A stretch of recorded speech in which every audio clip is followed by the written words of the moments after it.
I spent the night in a real haunted house, and some scary things happened. In this video, we be sharing all of the crazy things that happened to us when we decided to spend the night in one of the most haunted houses in America. But before we get into the video, make sure to hit that subscribe button down below. Also, if you are watching this video, then you should probably also watch our ghost hunting series called Ghost Adventures. It is genuinely terrifying. When we got to the property, we brought along multiple cameras. We also brought along 2 separate audio recorders. On top of that, I brought along my ghost hunting equipment, which includes an EMF reader, a motion sensor, and a temperature gauge. So we decided to open the closet door and see what was inside. There was nothing there. After that, we set up our camera in front of the closet and another in the corner of the room, recording everything that went on. We decided to stay in the room the entire night, instead of getting some sleep in the car. As I listened closely, it sounded like the screams were coming from the hallway outside of our room. And that's when things got really bad. I was filming with my GoPro when the lights started flickering extremely rapidly. The audio recorder that was sitting on the table started to pick up intense static. And on top of that, I started hearing what sounded like footsteps running down the hallway. They said that they would love to have us come back and do a longer investigation, meaning that we would be able to bring in more equipment and get even more in depth with our investigation. If you guys want to see us go back and do a deeper dive into this case, then make sure to let us know in the comments. Make sure to leave your thoughts and comments down below. If you haven't already, then go ahead and subscribe. It really does help us out a lot. Also, if you want to see more videos from me, then feel free to check out my second channel. Post less scary videos over there. Hope that you have a great rest of your day, and I'll see you guys in the next video. I really enjoyed this experience, and I would love to go back. It was very obvious that whatever was going on outside of that closet was trying to get out. Some of you always try to find a way to disprove our investigations by saying that we faked it or that it was all staged. First of all, it takes our team hours upon hours to edit our videos and put them together. If you think that we actually sit around and plan out all of the spooky stuff, then you are sorely mistaken. Everything that you see on camera is completely natural and unscripted. The reason why we do in-post the unedited versions of our videos is because they usually 10 to 20 hours long. Imagine trying to sit through an entire 20-hour video of us walking around in silence. Not only that, but our unedited footage has a ton of boring parts that nobody wants to see, like us setting up cameras and talking amongst each other. But I'm happy to say that this particular investigation will be uploaded unedited. So if you think that you can debunk our investigation, then please go ahead and watch the unedited version. I'll post the link in the description box down below. Then all of a sudden, the door to the closet swung open by itself.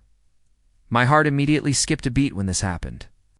It was one of the scariest things that I have experienced in a very long time. Immediately after that, the lights stopped flickering, and everything went silent. I tried my best to imitate the sound that I was hearing, but it's really hard to explain what it was exactly. I figured that if anything strange was going to happen, it would happen in the middle of the night when we were sleeping, and we'd have a better chance of catching it on camera. Now, I know some of you guys are thinking to yourself right now, dude, that is the dumbest decision ever. And yes, we did edit out the parts of the video where you couldn't hear what was going on. And looking back on the footage, we realized that a lot of things were captured on tape that we didn't notice while we were there. For example, there was a shadow figure that was caught on camera. When we reviewed the footage, it was very clear that it was not any of us. I have investigated hundreds of supposedly haunted places, and I can confidently say that Waverly Hills Sanatorium is one of the most haunted places that I have ever visited. But what I want you guys to do is to go watch the unedited version of this video. The link to it will be in the description box down below. Please watch it and tell me in the comments if you think that this was a waste of time, or if you think that we actually picked up something on tape. I promise you that the video is really good and you won't regret watching it. But hey, I'm glad I made that choice because that's when most of the action happened. Not long after, the footsteps started again. One thing that I noticed about the footsteps was that they seemed to slow down whenever we made noise ourselves. It's like they were listening to us or something. So I decided to start talking and making tons of noise. You could say that this was a test to see if the entity would stick around and continue making noise. But honestly, I was hoping that it would leave and stop making noise. Well, that didn't happen. The footsteps continued, and the entity clearly did not mind us being in its space. We checked every single room in the sanatorium, and set up shop in the basement.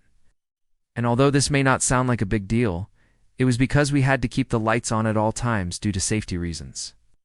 You've probably seen how dark it gets in some of these old buildings in our previous videos, so I'm sure you can understand how inconvenient it was. Then all of a sudden, one of the audio recorders turned itself on. If you listen closely, you can hear the breathing of what I think could have possibly been a spirit. This is obviously a very short clip, and it doesn't have any sort of context to go along with it. But knowing that this was recorded in an empty room with no one else around, it definitely gave us all goosebumps. There were several rooms down here, and most of them were connected by these long, narrow hallways. My team and I decided that we would split up and investigate different areas, while I stayed in the main room. This way, we could cover more ground and potentially pick up on more paranormal activity. We have almost 20 episodes available for you guys to binge right now. Within minutes, we started picking up unexplained footsteps near where we were staying. It wasn't just any sound either. You could tell that someone was slowly walking back and forth in the hallway. It sounded like they were wearing very heavy shoes too. Fortunately, none of our cameras caught anything on tape, but the audio did. I've never heard anything like this before. And I'm not talking about sounds that you can just kind of write off as the wind or pipes. This was a clear-cut case of footsteps. The scariest part about it all was that the footsteps were coming from inside the closet that we were staying in. So after you finish watching this video, go check it out. You will not regret it. Okay, so for those who don't know, Waverly Hills Sanatorium was once a tuberculosis sanatorium in Kentucky. It had a bunch of different problems, but the main thing that people died from while staying here was, of course, TB. At its peak, they had around 4,000 patients here, with only about 16% of them actually surviving. In 1985, it closed its doors and was pretty much abandoned ever since. This place is considered one of the most haunted places in America. And in the past, we have had many ghost hunters come through here, including me and my team. However, no one has ever spent the night here. That is, until now. Before we get into the paranormal activity, let's talk about what went down when we arrived. After everyone split up and started investigating, things quickly took a turn for the worst. At first, we thought it might have just been a mouse running around or maybe a loose pipe, but that didn't seem likely. As I continued talking, other strange things started happening. The lights would dim and brighten by themselves. As the night wore on, the strange occurrences kept happening over and over again. At around 4 a.m., I started hearing what sounded like screams in the middle of the night.